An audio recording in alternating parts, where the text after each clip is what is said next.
আসসালামু আলাইকুম viewers, welcome back to my channel. আজ আমি আপনাদের সাথে শেয়ার করব কিভাবে আপনারা কম কাপড়ে বাচ্চাদের জন্য দুটি সালোয়ার তৈরি করবেন একদমই সহজ উপায়ে। তো বাচ্চাদের এবং বড়দের দুটি সালোয়ার তৈরি করার নিয়মটা কিন্তু একই, শুধুমাত্র মাপগুলো একটু ডিফারেন্ট হয়। তো আজকে আমি আপনাদের সাথে একদমই সহজ উপায়ে শেয়ার করব এই সুন্দর দুটি সালোয়ারটা কিভাবে আপনারা তৈরি করবেন। তো সেজন্য আপনারা শেষ পর্যন্ত ভিডিওটি কোনো রকম স্কিপ না করে মনোযোগ সহকারে দেখবেন। তো চলুন শুরু করা যাক। এখানে আমি 2.5 হাত বহরের 12 গিরা পরিমাণ কাপড় নিয়ে নিয়েছি। কাপড়টার আমি তারপর একটু আপনাদের দেখিয়ে দিচ্ছি। টোটাল কিন্তু 28 ইঞ্চি পরিমাণ আছে, এক গজ থেকেও কম আছে। তো কাপড়টা এখানে আমি দুই ভাঁজে ভাঁজ করে নিয়েছি। দুই ভাঁজে ভাঁজ করে নেওয়ার পর এটাকে ঠিক এভাবে করে একটা সাইড থেকে কোণাকুনি করে ভাঁজ করতে হবে, আমব্রেলা শেপ করে, যেমন আমব্রেলা ফ্রক তৈরি করি ঠিক সেভাবে। এভাবে আমি ভাঁজ করে নিয়েছি। এখন এটাকে কাটার সুবিধার জন্য আমি একটু ঘুরিয়ে আমার দিকে নিয়ে আসলাম, দেখতে পাচ্ছেন এভাবে করে। আপনারা চাইলে এইভাবে ভাঁজ করে এই সাইড থেকেও কিন্তু এভাবে ভাঁজটা দিতে পারেন।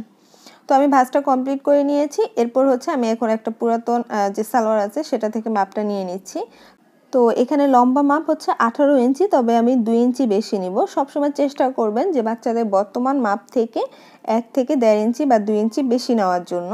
তো আমি টোটাল 20 ইঞ্চি নিয়েছি। এখন টোটাল যেহেতু 20 ইঞ্চি, তবে উপরের যে পাটটা আছে কোমরের অংশটা সেটা হবে 5 ইঞ্চি পরিমাণ। তো 5 ইঞ্চি আমি উপরে বাদ রেখে তারপর হচ্ছে মাপ দিব। তো 5 ইঞ্চি বাদ দিলে হলো 15 ইঞ্চি পরিমাণ থাকবে 20 ইঞ্চি থেকে। তো এখানে 15 ইঞ্চির সাথে আবার আমি নিচে ভাঁজ করে বর্ডারটা যেহেতু সেলাই করব সেটার জন্য আর উপরে হাফ ইঞ্চি যাবে, সেজন্য 1.5 ইঞ্চি আমি বেশি নিয়েছি, মানে 16.5 ইঞ্চি পরিমাণ আমি দাগ দিয়ে নিয়েছি। এরপর এভাবে করে আমি একটা মার্ক করে দিলাম, দেখতে পাচ্ছেন। দেওয়ার পর এখন এইখান থেকে 2 ইঞ্চি পরিমাণ আমি একটা দাগ দিয়ে নিচ্ছি। 1.5 থেকে 2 ইঞ্চি পরিমাণ দিলেই হবে।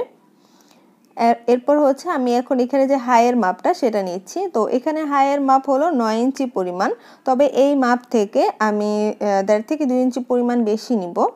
তো যেহেতু 9 ইঞ্চি পরিমাণ টোটাল এসেছে, তাহলে উপরে 5 ইঞ্চি বাদ দিলে এখানে হচ্ছে 4 ইঞ্চি থাকবে। তো আমি 4 ইঞ্চির সাথে আরও 2 ইঞ্চি যোগ করছি, তাহলে 6 ইঞ্চি পরিমাণ। আমি 6 ইঞ্চিতে দাগ দিয়ে নিলাম এবং নিচেও 2 ইঞ্চি দাগ দিয়ে এরপর এভাবে করে একটা শেপ দিয়ে নিলাম, দেখতে পাচ্ছেন। তো এতটুকু কমপ্লিট হওয়ার পর এরপর হচ্ছে আমি নিচে যে বর্ডারটা আছে সেটার জন্য এখানে মাপটা নিয়ে নিচ্ছি। নিচে পায়ের মুহুরিটা হচ্ছে আমি 4 ইঞ্চি পরিমাণ নিব, 4 থেকে 4.5 ইঞ্চি পরিমাণ। এটা 2 থেকে 3 বছরের বেবির জন্য। আর তারপর আপনার বেবিদের পায়ের মাপ অনুসারে কিন্তু এই মাপটা নিয়ে নেবেন। এরপর হচ্ছে এখন আমি এটা কাটিং করে নিচ্ছি, দেখতে পাচ্ছেন দাগ অনুসারে কেটে নিব। এখন এই অংশটা লম্বা করে যেভাবে আছে সেভাবেই কেটে নিব। এভাবে কেটে নেওয়ার পর তারপর হচ্ছে এখানে যে কোণা অংশটা আছে এই অংশটা হচ্ছে এখানে আমি 1 ইঞ্চি করে মার্ক করে নিচ্ছি। দুই পাশে 1 ইঞ্চি করে মার্ক করে তারপর এতটুকু অংশ সোজা করে কেটে নিব। এই যে দেখতে পাচ্ছেন এভাবে কেটে নিয়েছি। তো কাটিং কিন্তু এতটুকু কমপ্লিট হয়ে গিয়েছে। আমি একটু আপনাদেরকে দেখাচ্ছি যে সালোয়ারটা সেলাই করার পরে কতটা হবে সেটা আপনারা আন্দাজ করতে পারবেন যে কেমন হবে। তো এই যে দেখতে পাচ্ছেন এভাবে করে ভাঁজ করে মাঝখানে যে কাপড়গুলো আছে সেগুলো দিয়ে কুচি হবে। এরপর আমি কোমরের যে পাটটা আছে সেটা এখন কাটিং করে নিয়েছি এক্সট্রা যে কাপড়টা আছে সেটা দিয়ে। তো এখানে হলো কাপড়টা আমি ভাঁজ করে নিব এভাবে করে, কোমরের যে মাপ সেই মাপ অনুসারে ভাঁজ করে নিতে হবে। তো এখানে হচ্ছে 7 ইঞ্চি পরিমাণ আছে চওড়াটা। এখন লম্বাটা দেখিয়ে দিচ্ছি। লম্বা আমি এখানে টোটাল 16.5 ইঞ্চি নিচ্ছি, মানে যা কোমরে ফিটিং মাপটা হবে তার থেকে আপনারা 2 থেকে 4 ইঞ্চি পরিমাণ বাড়িয়ে নেবেন। তো মাপটা দেওয়া হয়ে গিয়েছে। এরপর হচ্ছে আমি এখন এখানে যেহেতু 5 ইঞ্চি আর এখানে কিন্তু 1.5 ইঞ্চি এক্সট্রা কাপড় আছে সেটা ভাঁজ করে রাবার হবে এখানে। তো কাটিংটা কিন্তু কমপ্লিট হয়ে গিয়েছে। এরপর আমি আপনাদের সাথে সেলাইটা শেয়ার করব। প্রথমে কোমরে যে পাটটা আছে সেটা আমি সেলাই করে নিচ্ছি। তো এই জন্য আমি কাপড়টাকে উল্টো দিকে করেছি, উল্টো দিকে করে তারপর হচ্ছে এখন সোজা করে সেলাই করে দিব।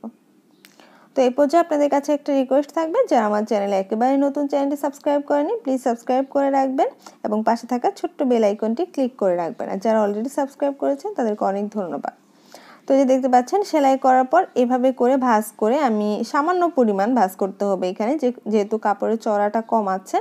তো মোটামুটি আমি চিকন করে প্রথমে ভাঁজ করে সেলাই করে দিচ্ছি। এভাবে সেলাই করার পর তারপর হচ্ছে আমি এখানে একটা রাবার লাগাবো। তো রাবার লাগানোর জন্য আমি এখানে রাবার নিয়ে নিয়েছি। তো বেবিদের যে কোমরের ফিটিং মাপটা তার থেকে রাবারটা হচ্ছে আপনারা 2 থেকে 3 ইঞ্চি পরিমাণ কম নেবেন। এরপর রাবারটাকে এভাবে করে নিয়ে আমি হচ্ছে সেলাই করে নিচ্ছি। এখানে ভালো করে সেলাই দিয়ে নিতে হবে। সেলাই দেওয়ার পর রাবারটাকে হচ্ছে ভেতর দিকে এভাবে করে রেখে তারপর এখানে যে এক্সট্রা কাপড়টা আমি রেখেছি কোমরের মাপ থেকে সেই কাপড়টা এভাবে ভাঁজ করে রাবারের উপর দিয়ে সেলাই করে দিতে হবে। তো যারা সেলাই কাজে নতুন তাদের যদি এই হচ্ছে আমি যেভাবে বলেছি এভাবে বুঝতে সমস্যা হয় তাহলে রাবার লাগানোর কিন্তু আলাদা ভিডিও টিউটোরিয়াল আমার চ্যানেলে আছে, আপনারা সেখান থেকে দেখে আসতে পারেন, এই চ্যানেলেই আছে। তো আপনাদের সুবিধার জন্য আমি লিঙ্কটা কমেন্ট বক্সে এবং হচ্ছে ডিসক্রিপশন বক্সে দিয়ে দিব অথবা এন্ড স্ক্রিনে মানে ভিডিও শেষও আপনারা পেয়ে যাবেন। তো এরপর হচ্ছে এই এতটুকু সেলাই করার পর এভাবে করে কুচিগুলোকে সব দিকে সমান করে নিতে হবে টেনে টেনে।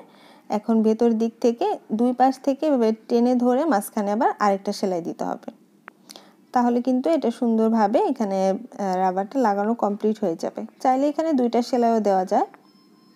তো এই তো সেলাইটা কমপ্লিট হয়ে গিয়েছে। এরপর হচ্ছে এখানে যে একটা জোড়া আছে, আমার এখানে কিন্তু একটা জোড়া আছে, অনেক সময় দুইটা জোড়াও থাকে দুই পাশে। তো একটা জোড়া আমি ধরে আরেক পাশে হচ্ছে এভাবে করে সমান করে আমি একটা চিহ্ন দিয়ে নিলাম।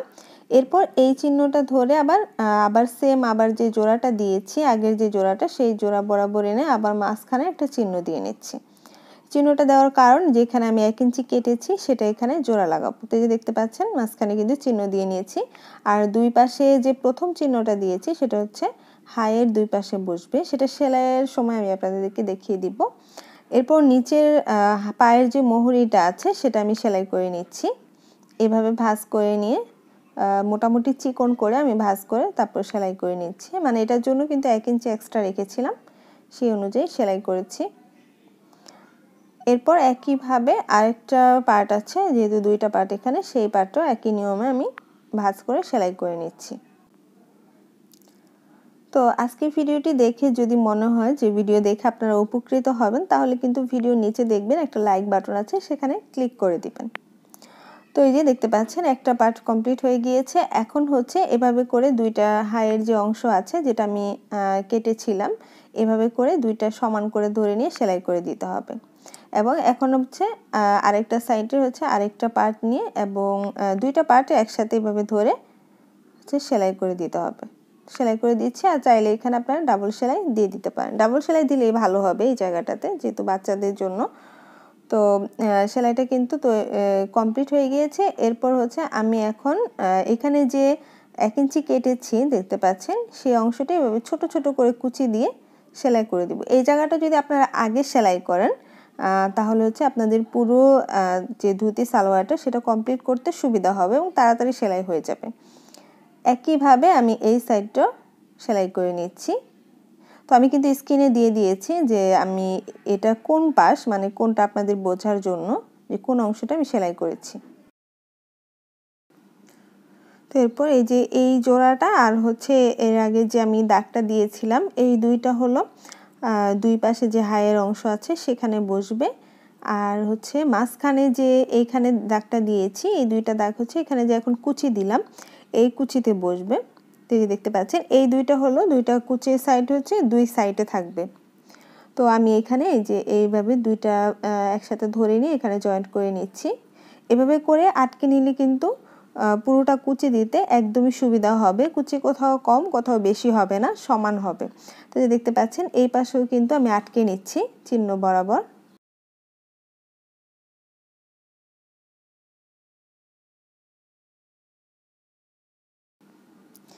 এরপর এখন হলো আমি বাকি যে কুচিগুলা সেগুলা দিব।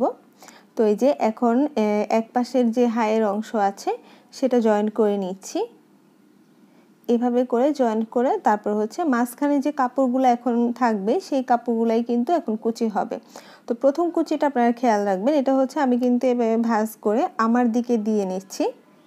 এভাবে করে প্রথম কুচিটা এভাবে যে কোনো একদিকে দিতে পারেন আপনারা, তবে অপর কুচিটা তার অপোজিটে হবে। তো যে দেখতে পাচ্ছেন এই কুচিটাই কিন্তু আমি আমার দিকে দিয়েছি।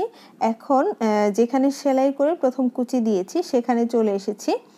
এরপর হচ্ছে এরপর থেকে হলো এখন কুচিটা মেশিনের দিকে দিচ্ছি, মানে তার অপর দিকে দিচ্ছি। আগে যেই দিকে দিয়েছি তার থেকে বিপরীত দিকে আমি কুচিটা দিয়ে নিচ্ছি।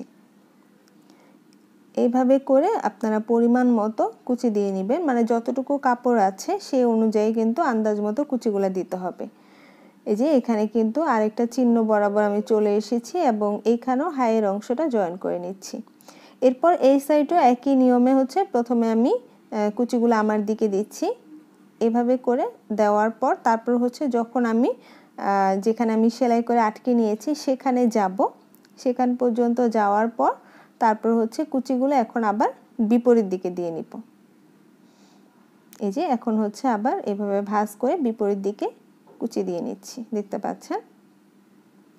আর এইভাবেই কিন্তু কুচিগুলো দিলে হলো দুই সাইডে কিন্তু সুন্দরভাবে কুচি পড়ে থাকবে এবং দেখতেও কিন্তু ভালো লাগবে। আর ধুতি সালোয়ারের কুচিগুলো দেওয়ার নিয়ম কিন্তু এটাই। তো দেখতে পাচ্ছেন এখানে চাইলে আপনারা ডাবল সেলাই দিয়ে নিতে পারেন।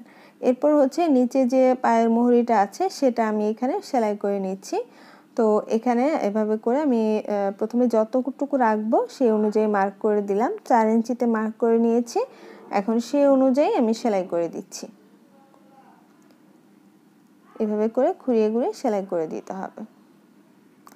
আপনাদের যদি কোনো রিকোয়েস্টের ভিডিও থাকে তাহলে কিন্তু অবশ্যই আমাকে কমেন্ট করে জানাবেন। ইনশাআল্লাহ আমি চেষ্টা করব আপনাদের রিকোয়েস্টের ভিডিওগুলো পরপর আপলোড দিতে।